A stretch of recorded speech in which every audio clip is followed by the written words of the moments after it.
Thanks for joining us here on Service School Stories. Your hosts for this season are Alec Emmert, Service School CEO and Navy veteran, and Sydney Mathis, Chief Program Officer and former college admissions officer. This season will cover topics as it relates to higher education, military service transition, and career opportunities and outcomes for veterans. Join us as we share student stories, inside tips from the admissions office, and conversations with employers actively hiring student veterans. Here we go. All right. Welcome to the podcast. This is Alec Emmert, CEO of Service to School. And today I have the distinct pleasure of interviewing Ryan Pavel, who is the CEO of the Warriors Scholar Project, an organization that's doing some incredible work in the veteran higher education space and really getting veterans prepared for college. And they've had some incredible results that he's going to get to share. So, Ryan, welcome to the podcast. Well, thank you, Alec. I'm honored to be here. Absolutely. So, if you could just start us out with a little bit about your background before you joined the military and kind of the decision process that you went through to join. Yeah, well, it was 2004. There were a few things happening then, back when I first started considering joining the military. I think this question is really interesting always because we have this, I've been thinking about this a lot since 2004, which is now coming up on 20 years. And so every time you tell the story, right, like, is it the same as if I had recorded this answer 10 years ago or 15 years ago? So I think the reasons that I joined now are in some ways more clear to me, and in some ways are some ways not quite as clear. I think that there's some aspect of being a 17-year-old and wanting to go out and to do something, something really meaningful and something where I felt like I could make an impact. There was certainly a lot that was happening in the country and in the world, but the reality for me too is that I probably would have gone to college had I gotten accepted to the college that I wanted to go to, and I didn't. And so no matter what patriotic reason or call to service or anything else like that, I got rejected from University of Illinois. And that was a forcing function for me to really evaluate what do I want to do with myself. And the Marine Corps recruiter was very persistent. He had a quota to meet, and I ended up calling him back. And it felt right. It felt like the sort of thing that I could go and I could make a difference. And I was a very apathetic high schooler, and so I wanted to be able to do something where I felt like I could actually get myself kicked into high gear. And I thought the Marine Corps could do that. It did. So I think it's a mix of a bunch of different things. I don't know for anybody, certainly for myself, it's not a singular reason. It's not as simple as, well, this was always the path, or I have a family member that served, therefore I knew I was always going to serve. It's this whole mix of things that are swirling around in the head of 17-year-old Ryan. Gotcha. And what attracted you? You mentioned the persistent Marine Corps recruiter, but what drew you to the Marine Corps over the other branches? Look, I mean, if you're going to join, you might as well join the best. I mean, that's the way to go. I think Marines are, one, we're all foolish to some extent, but I do think that there's some aspect to this pride that Marines have, and different units certainly have within the military. But every branch of service has their pride. But I think there's something about the bravado that was appealing to me at that age. I think there was something about the really putting themselves out there as if they are the lead, the best, the tip of the spear. And whatever marketing you're sold at when you're 17, I think it works. And I think even now in my day-to-day life, I'm still very proud, not only that I served in the military, but that I served in the Marine Corps, even though I didn't have, I think, the typical Marine Corps experience. I mean, also around the time, that was the time of the commercials when the Marine was fighting the lava monster with his NCO sword. And that's some of the most effective marketing out there. So that also played a role. Yeah. We're the same age, and I still remember that one. It's shocking that one didn't convince me to go Marines over Navy, but the ended up going the Navy route myself. But so you mentioned that your Marine Corps experience was not typical. So tell us about your MOS in the Marines and what you did while you're in the military. Yeah, I mean, I was so eager to join that whatever they had, I was ready to sign up. And so they had a public affairs specialist. I said, sure, that sounds fine, right? I wasn't interested in infantry, and so that's what they had an interest. I liked writing, right? I thought maybe this would be something. And then they turns out that they also had a particular set of openings for folks to do the cryptologic linguist route.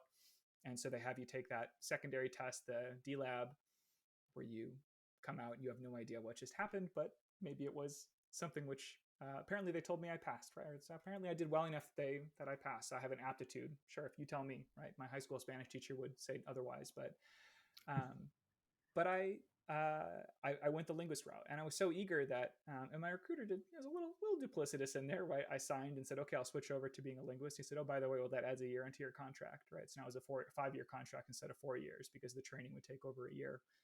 And again, 17-year-old Ryan's like, fine. It's like, all right, who cares, right? 5 years, 4 years, it's all kind of meaningless at this point, right? I want to go. I've made this path. I've made this decision. But I liked the idea of something rigorous. I liked the idea of building a really transferable skill, right? Not knowing if I wanted to do anything with Arabic, but I liked the idea of being able to learn something that I would be able to apply if I stayed in the military or if I didn't. And they train you, right? So 63 weeks, Arabic all day, every day at Defense Language Institute at DLI, and you learn a version of Arabic that nobody actually speaks. But then from there, through dialogue courses or really by being in country, you're able to obtain the language skills. I was a halfway decent linguist. I'm very candid now with a lot of the folks that we serve at Warrior Scholar Project that I was a very average Marine, right? And tell people that I was the tip of nobody's spear. And that's, I think, an important thing to be able to acknowledge. Sometimes we paint ourselves into this corner as if, you necessarily must have been part of some elite unit or done some elite missions in order for your military service to really be something which is valid or something to be proud of. And I certainly was not.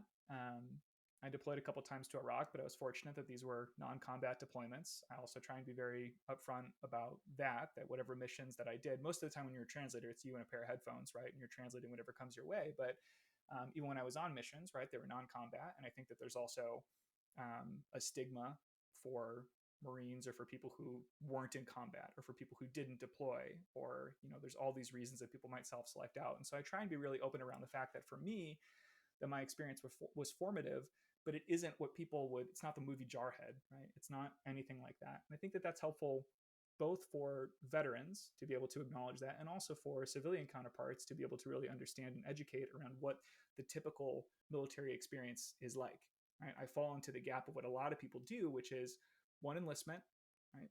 Got out, went to school, doing something related to that area now, but that is a very typical experience, particularly for the Marine Corps, right? The Marine Corps is totally fine with people doing one enlistment. That's a big part of their model, is that you need to have the 17, 18, 19-year-olds that are willing to be able to just do their thing, right? And then get out after an enlistment.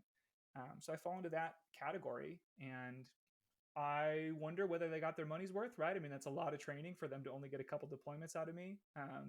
But they haven't asked for a refund yet for the training. So, but it was it was an interesting experience, and it certainly pushed me.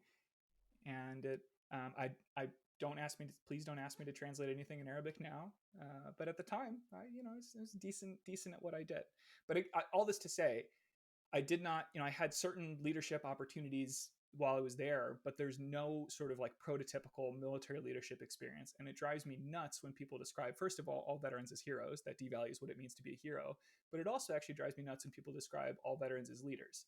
Because I think that there are some folks that really are able to rise to those levels, right? And be able to have those leadership experiences. But there are many, many people that don't. And that's fine. That doesn't devalue the experience. It's just we need to be honest about sort of what we did and didn't do in the military. Yeah, no, I'm with you there, and it's something I've personally have struggled with as well. Like I fall in the same boat. Never saw combat. I was a submariner, and then after that, I did several years where I was spending a lot of time in a skiff, like an SEI facility, just watching people do cool stuff on an ISR feed. So I'm very transparent about that, and especially I think veterans of our generation who kind of came of age in the post 9/11 era, where a lot of our peers were doing some pretty heroic stuff. For me, I always kind of felt like one of the other guys, just in the background, and it's something that I've kind of come to terms with.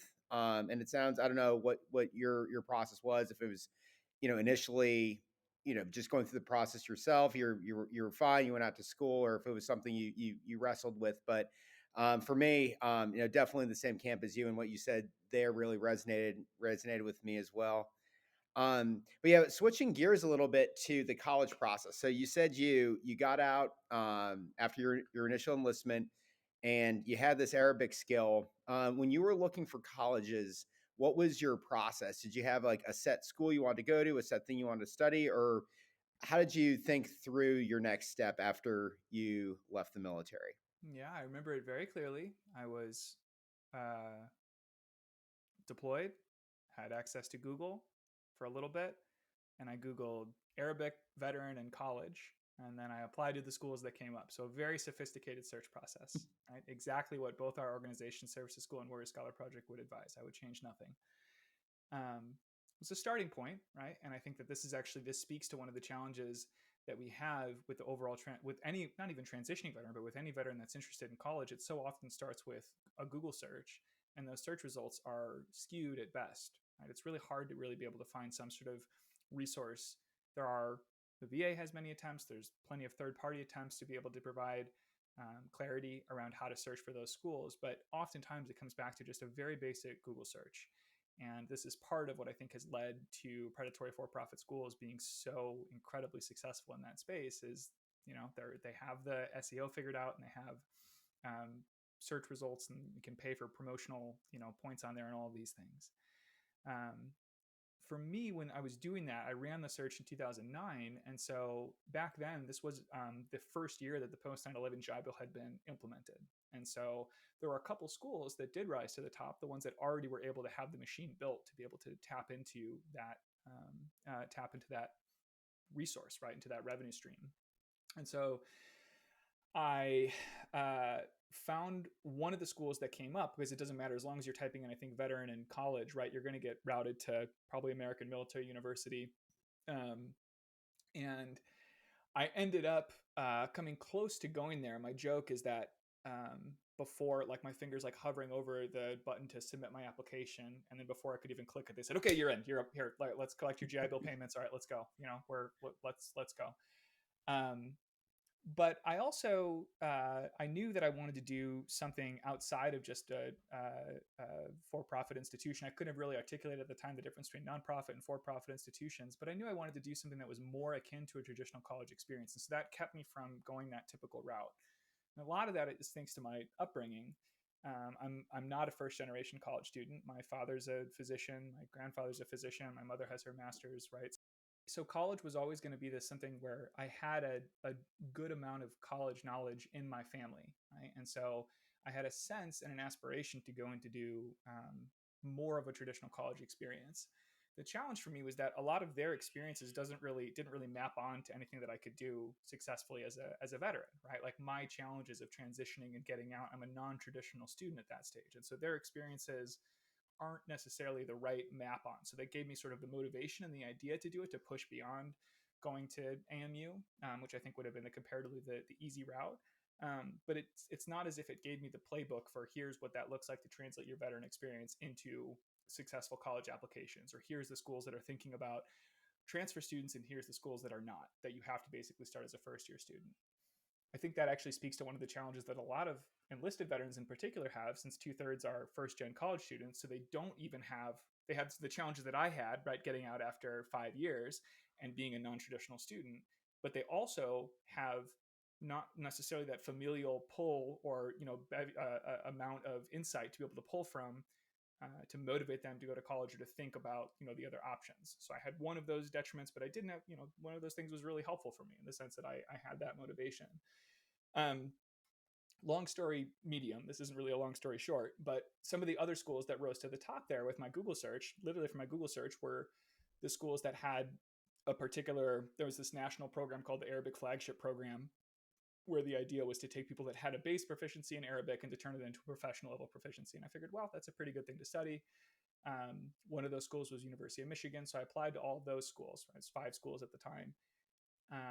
And the first one I heard back from was University of Michigan, and they rejected me. And okay, that stings, right? Like I was rejected when I was 17. That made sense. I was an apathetic high schooler. I thought now that I'm a Marine, right? Deployments, all these things, Arabic, right? Of course they'll, no, they rejected me.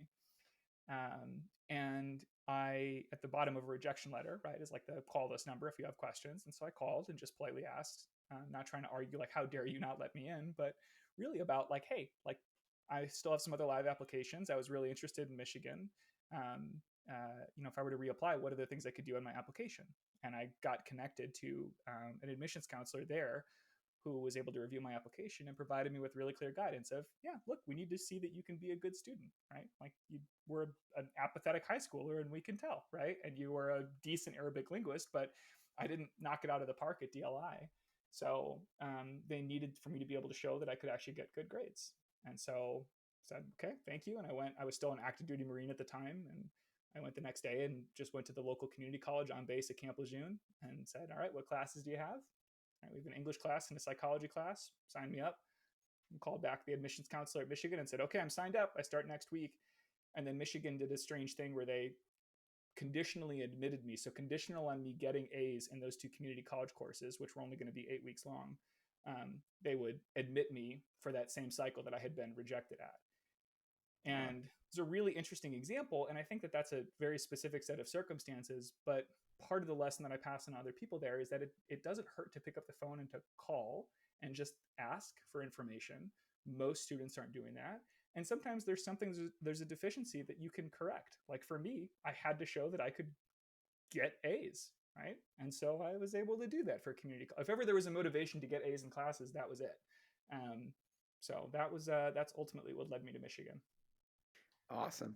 So you got the A's and you headed to Michigan, and tell us like what the experience was like. How much of a gap did you have from getting your DD 214 to starting school? Yeah, precious little. So my separation date was August 14th, and classes at Michigan. We were supposed to be there about mid-August as well. So with terminal leave, I had a few weeks to be able to go and grow a beard and do some things, travel around the country a little bit, but not much time. And I think that that's the experience for a lot of folks, right? You turn in your gear and then you're on a college campus. Doesn't give you a whole lot of time to process. And I came back from Iraq with some very strong opinions about our engagements abroad, and the notion of service, whether or not my service is a net value add and for humanity, right? Like some very tough stuff that I was working through, and I'm taking all of that into college. And for me, I didn't really want to have anything to do with the military. It's the great irony of my life now, right? That all day, every day, I talk to veterans and work with veterans, because at the time when I got out in 2010, I just didn't want to have anything to do with the military. And I set up that somewhat of a firewall there, and then that started to break down pretty quickly once I started. There were these really cool Outward Bound trips. Outward Bound used to sponsor veteran groups, and so Michigan had partnered to send a crew of people, like incoming students and prospective students, on this Outward Bound trip. And I thought, all right, I don't want to have anything to do with the veteran community, but I'll take a free trip out to Colorado, right, and go climb a 14er out there. And so I went there and I got to meet some veterans, right? So, okay, well, they invited me to a Student Veterans of America meeting. So, okay, well, I'll go to this thing, right? I'll check this out. I'll see what this is like. And I was still very resistant to it, but it turns out that veterans are a group of people that I can affiliate with, right? That I can get along with in a way that it's a bit harder for me to figure out how to be a 23-year-old, 22-year-old at the time, and to really be able to plug into the community in the traditional college classes. And so that was the group of people that I bonded with, right? Also with traditional students. I think it's important for veterans to try and be able to work outside of just the veteran community, to not be so insular. But that was a really important part of my education, was finding that balance, and finding those, like, where those authentic connections are. And that also helped me sort out the veteran identity of it all, right? I'm not the only person that came back or comes out of military service with coming in hot with feelings about, engagements abroad. I took a course called, U.S. Wars in the Middle East. Like, yeah, I had some opinions about that course. But I think that that's part of the challenge, right? Is how do you articulate, how do you leverage your experience and bring that in a meaningful way into the college classroom which doesn't make you stand out, right, in a negative way, but allows you to be able to lift up the experiences of others and add perspectives while still being open to the perspectives of those that are around you. So I didn't have a perfect formula for it, but a lot of it came from just, mentorship from veterans that were a bit further ahead in the process than I was. Yeah, that's really really pretty cool. And then at Michigan, what was the veteran population like in terms of numbers? Like when you got on campus, were you immediately plugged into a group of vets there, or were you all pretty few and far between, and you just kind of got integrated into the normal campus? Yeah, there's hundreds of veterans there then and now. I don't know the exact number now. There is, I'll say, a disconnect in between the Veterans Club, the group of people that come together for the Veterans Club, and on the administrative side. And there's kind of a schism there right now, which is really unfortunate because I think it's to the detriment of all incoming and current student veterans. Um, when I got there, the biggest source of connection that I had was with the Veterans Club, and then there was also some administrative connection there for the person that was running all the new student programs to include on the veteran side. And so that allowed me to be able to get some support, like some formal support, while also getting the informal stuff from the Vets Club. And I think that's how it frankly should be. Like the best, putting on the WSP hat right now, and thinking about what we see across all these various institutions, the most thorough support is when there is institutional buy-in, right? Like from the top, the institution that really understands at the top levels of leadership at the provost or the president level, that is able to pass down and say, hey, this is a priority for us as an institution, that then leads to robust actual administrative and faculty services that then is complemented by a group of student veterans that maybe have a faculty advisor, right? You need both sides of that in order for there to be this really robust engagement for recruitment, admissions, and then support while you are there. And so for a little bit, I think Michigan had something in that area, but frankly it's not what it used to be. Gotcha. And so, what was your social group like at Michigan? Would you say it was a mix of veterans and just normal folks? Is it, when you get to campus, you're older than the group. You've got, then you're kind of standard college student. You've had a lot of different experiences. I don't know if you had a partner when you're on campus, or how things worked out for you there. But just what was the your basic kind of social breakdown when you got there? Yeah, it was the people that I ended up bonding with and spending the most time with were fellow veterans. And then there were some groups that were associated with veterans. So, for example, there was a group called Social Work for Veterans that was started by a military spouse there. And then she brought in some other people from the social work side that were just interested in supporting veterans, but weren't veterans themselves. And we did some cross functional stuff, the Student Veterans Chapter and then the Social Work for Veterans. And so that was a nice way to be able to bridge to people that were in different degree paths and also that were non-veterans. And again, I think that this is part of the lesson that I try and impart on people now, is that like really striving for those opportunities to look outside of the veteran bubble really matters.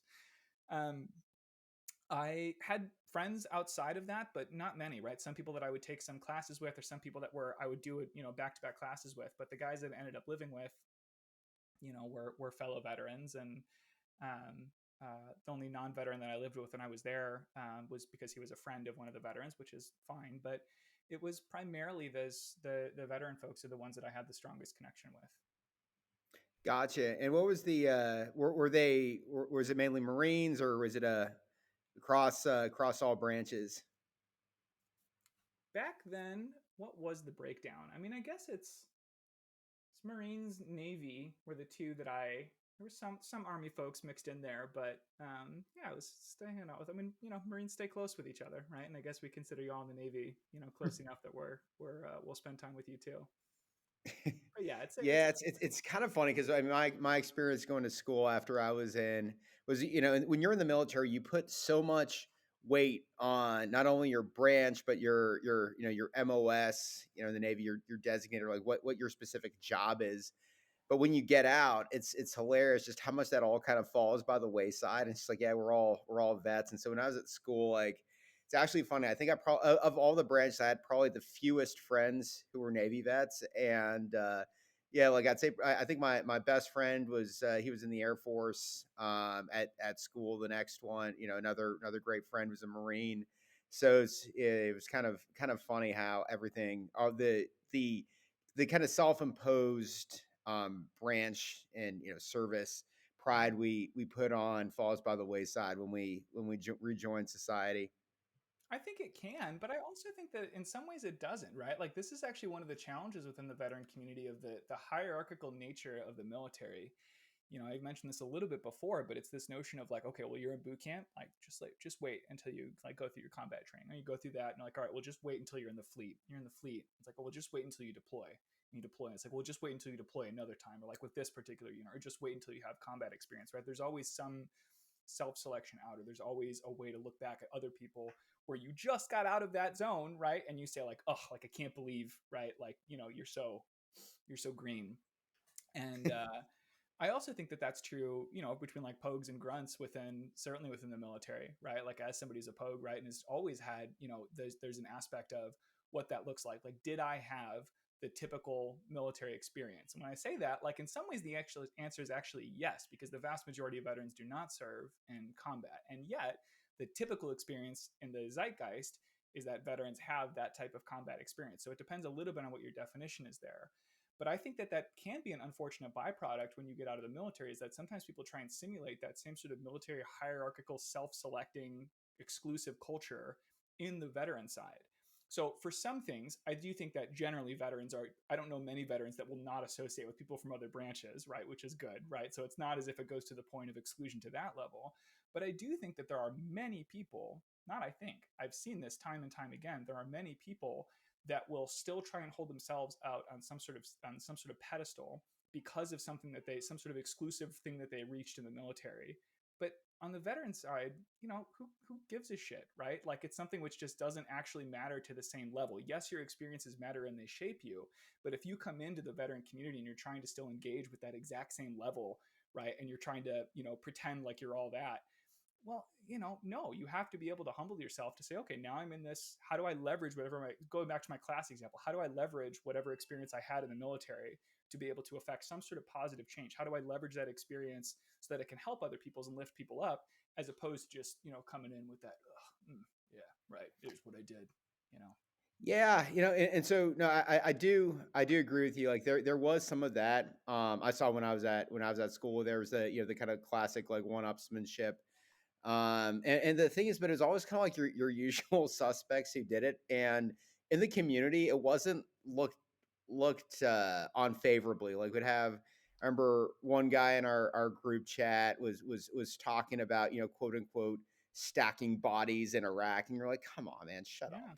Yeah. And like they would put there were things there that you would see where people would try to do that one-upsmanship, and it did not, I feel go over well in the general group. And it seemed like it was almost like the more people had actually done, the quieter they were. Like we had one of our vets in our group was he was an officer in SEAL Team 6, and he had all kinds of crazy experience, and he never felt the need to flex about his experience in the group, but it was kind of other people who did. And so it was kind of that, for me, I always have, deliberately not made a big deal about what I've done in the military, because I've never really thought what I've done is compared to a lot of the very impressive things a lot of my peers have done. So I guess when it's all said and done, there is that one-upsmanship, but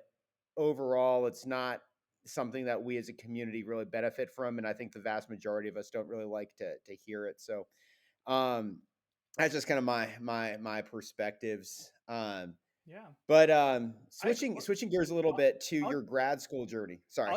I'll just say it. I agree with you. A lot of people don't like to hear it, but I think that a lot of people still participate in it, right? And I speak. Yeah. This is probably from the lens that I have within Warrior Scholar Project as well, where we have a mix of active duty and separated veterans and reservists and guardsmen, right?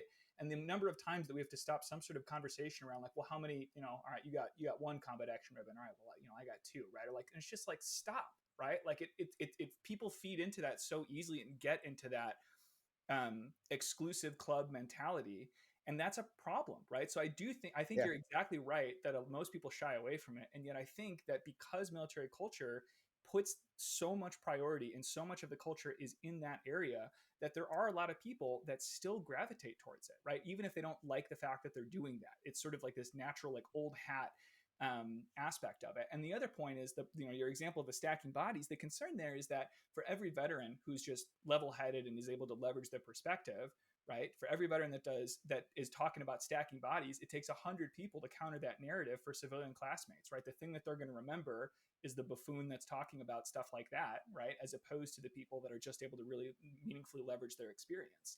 And so this is where a relatively small contingent of people, I think, can really have a negative impact on the wider perception of veterans, right? And this is partly, again, with the work of Warrior Scholar Project, where we're thinking first and foremost about the students that we're serving, but the impact is not just about the students that we're setting up for success in college for their own trajectory. It's about their ability to be able to influence the wider veteran culture at that school, but then also the wider civilian culture, right? And then beyond school, it has to be that positive ripple effect.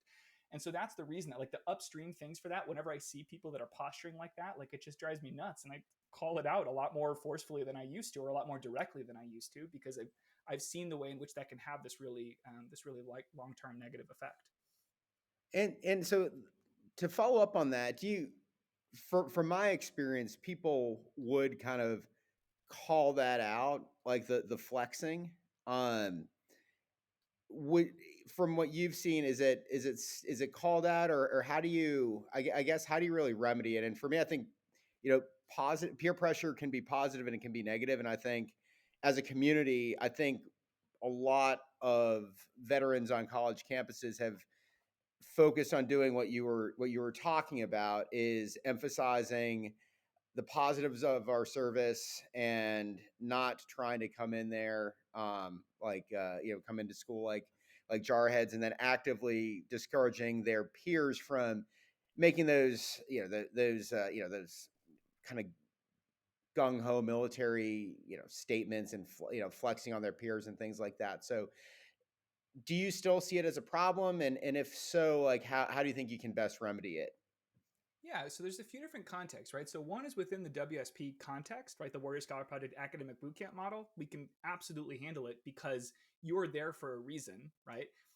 There is a tremendous amount of resources that are at your disposal right now, right? And we've had to raise a certain amount of money in order for you to be here, and every seat that you're filling is a seat that somebody else isn't. And so if you're going to keep up that behavior and you're not willing to grow, then tough darts, right? This isn't the right fit for you to be here. So we have a lot more specific ability to influence that because we're able to set the standard for what is and is not tolerated within our classrooms. I think that that's different than if I'm just out on the street and I meet somebody in that way. So, for example, the neighbor that moved in last year, he's a cop, and he, when he moved in, we were walking past with our kids, and it was very just sort of like boastful. Like, yeah, like if the kids want to get in the squad car, just like anytime, right? Like, I've seen some stuff, and I just got off this detail, right? And he's like talking with that tone. And as we were walking away, I told my wife, like, one, it sounds very similar to, some of the veterans we work with. So I'm like, I wish he would go to one of our boot camps, right? Because he's the sort of person that, like, all right, guy, like, I'm sure you have some really, really valuable experiences, but that is the most off-putting introduction possible. And I think that one of the things that we work through with our boot camps is so there's often this balancing of confidences. So some people come in and they're so confident in their abilities because of things they've done in the military. And one of the things I'll say, like, from the enlisted side in particular, I think you get really good at a particular thing, right? You can become a subject matter expert in a particular thing. And that can build a lot of confidence, and that's good. But then you go into this new world where you might feel like you missed the boat on a traditional academic experience. Well, you did miss the boat in a traditional academic experience, so now you're non-traditional. And sometimes people will use that to overcompensate, right? And they'll feel like, okay, well, I really need to tap into these things. And so I think having direct conversation with people around, like, hey, one, that's just not an approachable way to enter into a conversation. And two, like, what are the actual reasons for that? Like, what are the concerns that you have around going into higher education or whatever the thing is? People being open to that, I think, is valuable. And I also think, another version of this that you can think about is just if you're trying to have people, right, at our boot camps for the humanities one, democracy focused, they're reading the Constitution, they're reading the Declaration of Independence, they're reading some of the Federalist Papers.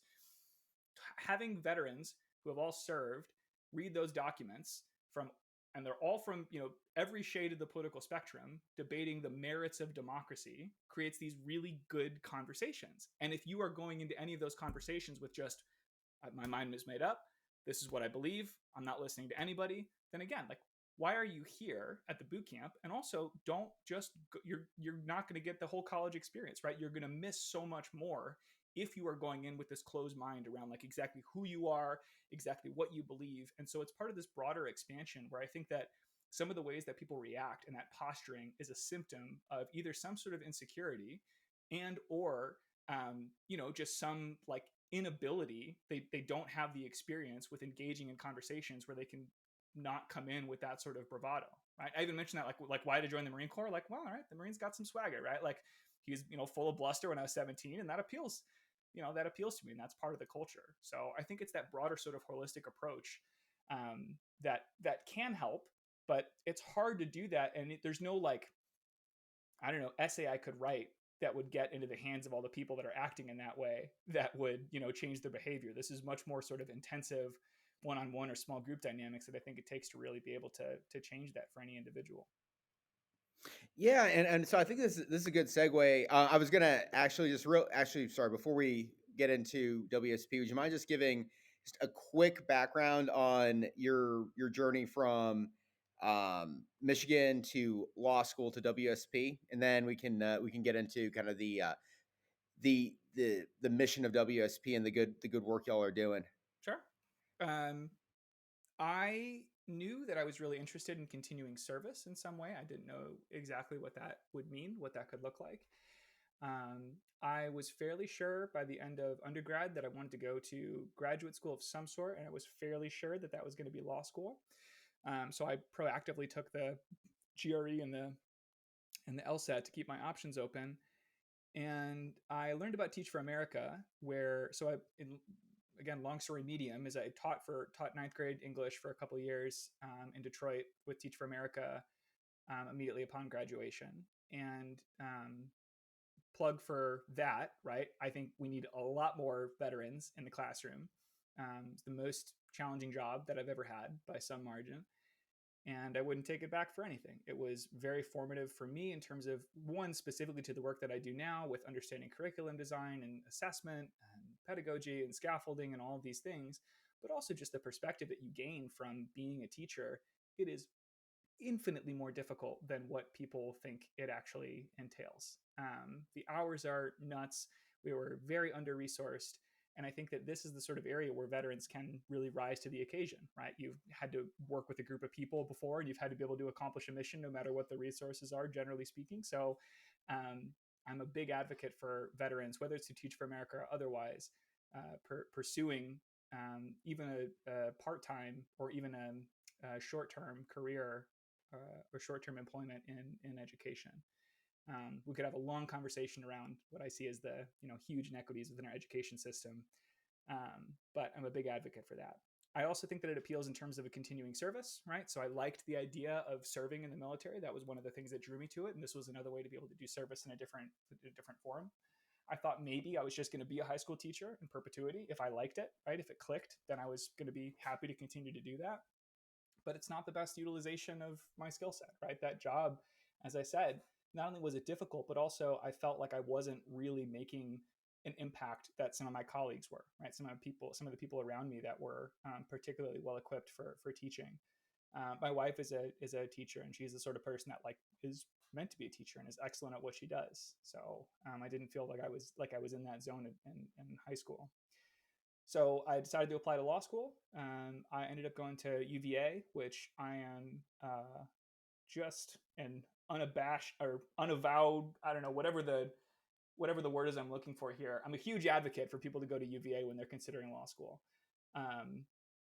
I think that the culture there really fit what I was looking for as a group of people that like it's a great law school, but they were also people that were willing to be able to be humans. It didn't feel incredibly competitive. Charlottesville is a wonderful place. And I had a much more successful grad school application cycle than I did for undergrad. So I think I was able to learn a lot along the way and apply a lot of those lessons to that process. And I really enjoyed my time at UVA. Did a number of clinics, some stuff on the veterans pro bono side, some stuff with legal aid. And then I ended up working after law school at a national law firm for about a year before I came on board to Warrior Scholar Project full time. So, been doing WSP now for a decade, which is hard to believe. 5 years of that was part time, and then in 2018 I left the law firm to come on board to Warrior Scholar Project full time. Yeah. Yeah, and I'm with you there. It was crazy because I started at Service to School as a volunteer in 2015. So coming up on that 10-year mark, so it's pretty crazy. And so tell me about your journey to WSP and becoming its CEO, and what drew you to the organization. What about its mission really resonated with you, and how you've sought to use the organization to help prepare veterans to transition from the military service to higher education. Yeah. So for me, it was very natural. The way that I learned about the WSP impact, it was very hands on. It wasn't really something about reading about it in a pamphlet, which I don't think would have had as much impact on me. One of my friends who I deployed with and went to language school with was one of the very few veterans at Yale at the time. This was back in 2013. So he knew I'd got involved with student veteran advocacy when I was an undergrad, and he called me and he said, "Hey, there's this thing called Warrior Scholar Project. They ran a pilot last year at 2012. They're doing it again here. You're into student veteran stuff. You should come see this, right? This is like nothing else that's out there. Trust my friend." So I went out there. And for some scheduling reasons, because I was still a teacher at the time, I only had one day, right? Like literally one day to go out there. So I fly out to New Haven, and I arrive and I go into a class that was taught by the professor who passed away a couple of years ago, the late Charles Hill, this incredible, iconic Yale professor. And he's going through, Tocqueville, quality of conditions argument, or the Federalist Papers, right? One of these readings. And he's going through this with this deeply engaged group of student veterans, right? Like people that were in student veteran. I use that word even loosely here because for a lot of them, they weren't even in school yet, right? They're active duty veterans, and they come here to Yale for a period of time. And there's this discussion, right? It's really back and forth. The students have actually like clearly done the readings. The professor is really amped up about it. So it's just like, what world did I step into, right? Like, what are they able to facilitate here, and like, how is this happening? Afterwards, on his way out, I pulled the professor aside and I asked, like, is this just like what Yale classes are like?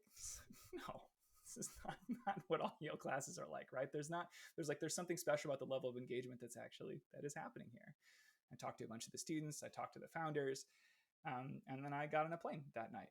And they were looking to expand from the pilot at Yale, and they gave a small group of us basically the license to be able to launch a branch of Warrior Scholar Project at Michigan in the summer of 2014. So my engagement for that year was working with the founders and all of these things to figure out what we need to do to make the program happen. And we ran it in 2014, figured a lot of stuff out while we were doing it for the first time. There wasn't like a clear expansion model at the time, and a lot of the curriculums in flux and all these things. But it was the most life-giving and rewarding experience that I had had that I had of my life so far to that point.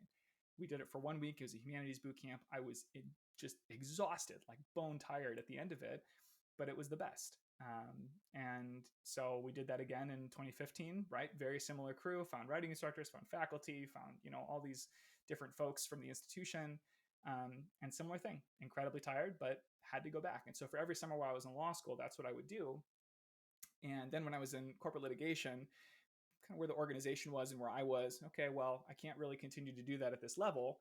It wasn't volunteer work, but it also, right, like at this point, I really need to be able to build my career. And then in 2018, I had a conversation with one of the founders for old time's sake. He's another attorney in Chicago. We met up, and I just sort of said, I always think if there was a way I could do Warrior Scholar Project full time. And his answer was, well, what if there was?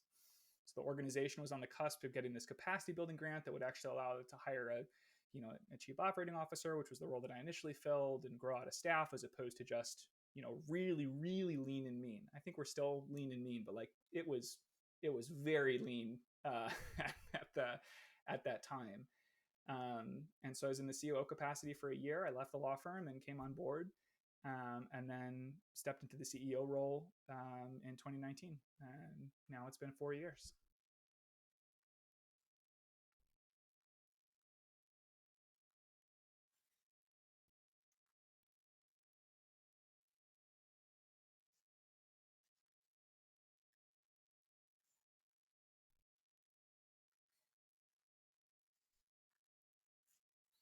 See, now I'm of the mindset that everybody should know all the answers to all of those questions already. How dare somebody not know WSP and all of our boot camp schedule?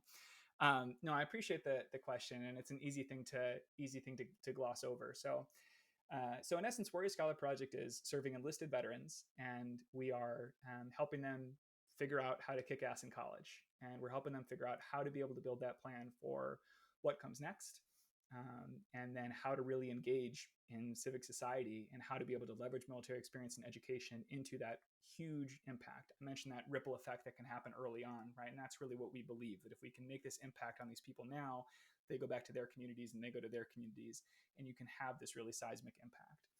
There's a few different types of programs that we offer. The core, the one that's the most well known, and the one that we spend basically our entire summer on, is a series of academic boot camps. So those are offered in 3 disciplines: humanities, STEM, and business and entrepreneurship. We had 21 college university partners this year. It'll grow a little bit by next year. And these are week-long increments. So each one of those, humanities, STEM, and or business, are week-long increments. And we are putting people that are not already matriculating at that school typically. So when I mentioned, for example, if I talk about the Yale boot camp, I'm not talking about student veterans who are already admitted at Yale. There's some that go through that are already there, but most of them are not. We're taking people that are active duty, that are veterans, reservists, guard, whatever, putting them on Yale for a week or 2, depending on the course that they're going through. And they're living in the residence halls, they're eating in the dining facilities, they're taking classes in the classrooms, and they get a really rigorous education that is first grounded in that content area, humanities, STEM, or business, but then is also about the social, psychological aspects of transition. So yes, you're reading Thucydides, you're reading Herodotus, you're reading Tocqueville, you're reading all of these authors, and you're discussing it with faculty members from that institution. And you're also getting very tailored, specific writing instruction. But in the evenings, you're really working with alumni of our program that can talk about, hey, what's it really like to be a successful student veteran that's on campus? It's not just that academic component. It's about, what is it like to be an older student? What is it like for, that to be a non-traditional student on campus? So we want to be able to serve the holistic picture of what it looks like for somebody to be successful. For the services that we don't provide, we still talk about things in terms of resources for other people to reach out to. So for example, mental health comes up time and time and time again. We have to be clear with our participants that we're not a mental health organization, but because of the intensive nature of our programs, those issues do come up, right? Like it can really push on these things, and for any number of reasons. It's about like 70 to 80 hours of work per week for a boot camp. It's exhausting, right? And that's part of the point, like that's part of the reason this works. So when those sorts of other things come up, whether it's mental health or physical health, we want to be able to support students, but we also talk to them about like what that's like when you are on campus as a student, right? And what resources you can avail yourself of to be able to take care of yourself, right? If you have a disability, I myself am a disabled veteran, right? I can't type like a normal person, so like I need to use accommodation services to be able to actually, to be able to succeed in school. So we talk about some of those nitty gritty things as well, but through the lens of the real academic side. A huge part of it is about confidence building. What we tell our students is that if you can make it through this week, then you can absolutely make it through a full course at any one of these institutions, right? You could make it through a program at these institutions. There's a huge problem with veterans self-selecting out of rigorous top-tier education. And it's not top tier or bust. It's about finding the right fit. But there are way too many people that are self-selecting out because they just don't think they have what it takes to succeed at that level. And they do with the right support. So it's confidence. Confidence is a huge piece for what we do. The other things that we do, we have a series of workshops that we run at community colleges that are one-day workshops. And then we also have graduate school support for alumni that go through our program, building out things in the career pathway side. So there's a lot of other services that we offer, but the core one that we're most well known for is really the academic boot camps. Yeah, and so there are so many kind of cross alumni, both Service School and Warrior Scholar Program, and we really offer, I feel, very complementary services because Service School's job is to get veterans into college, and Warrior Scholar Project's job is basically to prepare them to succeed when they get there. So I feel that if you're a Services School applicant, you should definitely be checking out Warrior Scholar Project. And Ryan, to confirm one thing for our listeners, do they have to pay anything to attend a Warrior Scholar Project bootcamp? Nada. They just have to get themselves there. Yeah, but the rest of it, that's my job and the board and development team and all that, to fundraise enough so that you don't have to pay a cent for the program. Absolutely. And then how far in advance do they need to look to sign up for a program? Do they fill up like a year in advance, 6 months in advance, or like what kind of timeline are people on? Yeah, so there's an application for this, and so that is an important point, that it's not just something where it's just like signing up and then everybody is automatically placed on there. Now, we want to have a spot for anybody who is the right fit for the program, but if you're somebody that isn't in a stage that you are really willing to take this on, right, or you're not really sure about whether or not you want to, it's okay if you're not sure if you want to go to school, but we ask some questions, some pretty probing questions in our application to really understand, like, hey, is this resource going to be the right fit for where you are in your journey? If the answer is yes, then let's find you a spot. Application cycle operates at a couple different places. So right now the application is open, but only for, we run 2 virtual boot camps in December. So if people are interested, depending on when this is published, you can go to our website, warrior-scholar.org. There's an apply button on there. And that will give you access to the initial interest form. Once you fill out the interest form, you'll be connected to a member of our team, from our outreach team, who will learn more about you, tell you more about our programs. And if it seems like it's a good fit, then we'll send you a private link to the full application. The application for summer 2024 programs, where we will be, again, slight growth, but still roughly 21, 22 institutions for next summer. That will be open either at the end of this year, but certainly by January. That's typically when we open it. We've tried out a few different windows for it, but earlier that you apply, I think the better, at making sure that this is, you can fit it in with your schedule, and that you can work with our outreach team to make sure all of your questions are answered. I also haven't really listed institutions, but to give people some sense, right, we're working with private institutions and public institutions. So we're working, I mentioned, Yale, but we're also at Princeton. We're at Cornell. We're at institutions like state institutions like University of North Carolina. We're going to be launching at some other state institutions. I mentioned University of Illinois, right? So we're at U of I, even though they rejected me when I was 17. I can't hold that against them. So we decided to still do a program with them, and they've been phenomenal partners. We want to expand more in the Southeast and the Pacific Northwest. We have some news in that area that we'll be announcing for 2024 soon. So we want to be able to have coverage throughout the country, and we want people to be able to have an opportunity to explore what institutions are like at the private or public level, depending on what they're looking for. But yeah, the earlier the better. And at any event, if somebody's interested, you can go and click in that interest form is a really quick thing that you can fill out on the website. And at a minimum, that will connect you with a member of our team that you can talk to, they can speak to, and more specificity about what might be a good fit for what you're looking for. Gotcha. And where in I guess the journey do you think that to higher education, do you think that the boot camp fits best? And I'm guessing the answer is it depends. But is it something you should be doing like right before you want to go to college, or should it be like right after you get out and you're thinking things through, or how would you play it? So if I had my druthers, everybody would go through this program 6 to 12 months before they separate from the military. The opportunity for somebody to be able to leverage their military experience and to not waste time with trying to figure out what comes next. If you can get this information, we talk about creating informed consumers of higher education, right? It's building the confidence, but it's also, where can I go? What does it look like to go to this school? How do I build my path? How does that connect to a career outcome? The earlier that you can get that, the better. TAP should be doing this. I think TAP has made some improvements, not enough, in my humble opinion, in particular in the area of education. And so I think somebody going through there, that's the optimal time.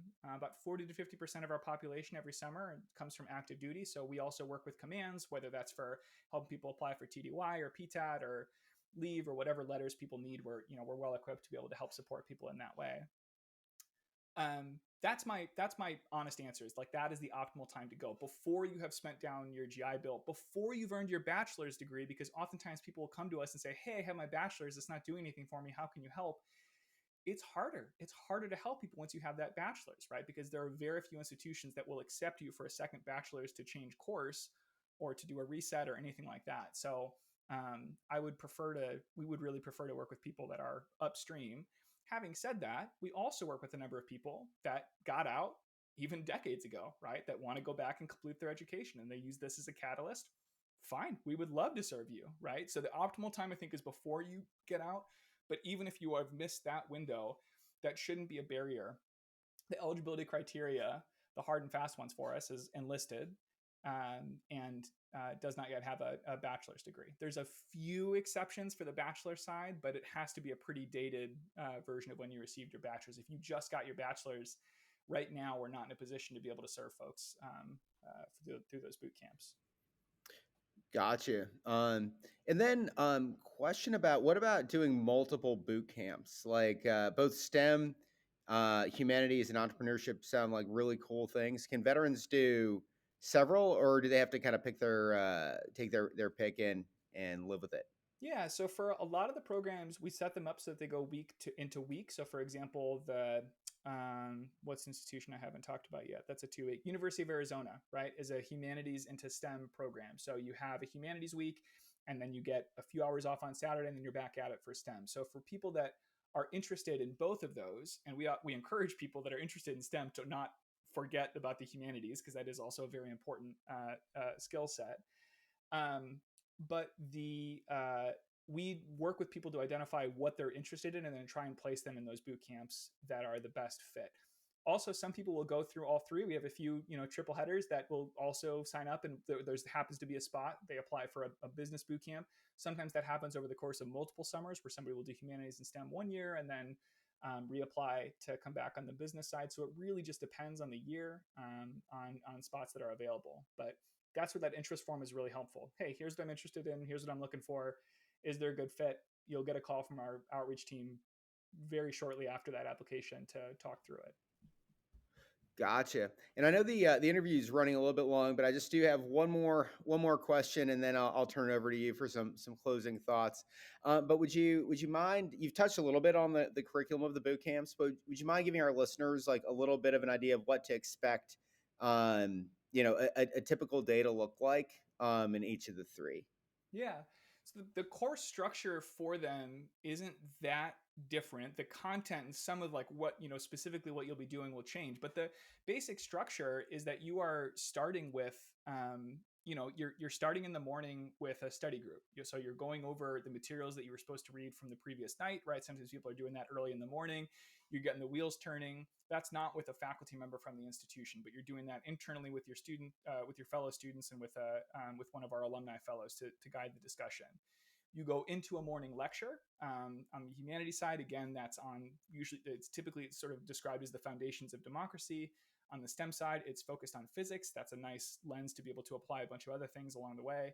On the business entrepreneurship side, that can be on accounting, that can be in finance, that can be on marketing, right? Content specific things there. But you're going into a lecture, and that's taught by, hopefully it's not pure lecture, right? We describe it as a lecture, but hopefully it's more of we work with the faculty to hopefully make it more of a seminar, an engaging seminar. But those are faculty from the institutions. Then you go to lunch.